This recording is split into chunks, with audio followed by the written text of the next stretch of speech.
আমার সাথে আয়, ভিতরে আয়। ম্যাডাম, ম্যাডাম আপনি একটু আমাদেরকে সাহায্য করতে পারবেন? কি ব্যাপার? আপনারা কারা? আর এভাবে আমার ঘরের ভিতর হুট করে ঢুকে পড়লেন কেন? ম্যাডাম, আমরা অনেক বড় একটা বিপদে পড়ছি ম্যাডাম, প্লিজ আপনি আমাদেরকে একটু সাহায্য করবেন। সাহায্য? কি সাহায্য? আমি আমার বোনকে বিয়ে দিতে চাই, তার জন্য একটা ছেলেকে খুঁজতেছি। দেখুন, আমি বুঝতে পারছি যে আপনি আপনার বোনের বিয়ে দিতে চাচ্ছেন, কিন্তু আমার কাছে তো তেমন চেনা জানা কোনো ছেলে নেই যে আমি আপনার বোনকে বিয়ে দিয়ে দেবো। ম্যাডাম, আমার বোনকে বিয়ে দেওয়ার জন্য আপনাকে ছেলে খুঁজে দিতে হবে না, আমি নিজেই খুঁজে নেব, কিন্তু তার জন্য আপনার সাহায্য দরকার।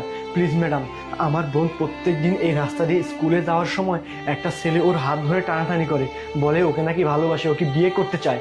আমি তো ওই ছেলেটাকে চিনি না, আর আজকে আমরা আসার সময় দেখলাম আপনার বাড়ির সামনে সিসিটিভি ক্যামেরা লাগানো, ওই ছেলেটা এই রাস্তা দিয়ে যায়, নিশ্চয়ই ওই ক্যামেরা ওই ছেলেটার ছবি উঠছে। আপনি শুধুমাত্র ওই ছেলেটার ছবিটুকু আমাকে দেখিয়ে দিন, আমি আমার বোনকে ওই ছেলেটার সাথে বিয়ে দেবো।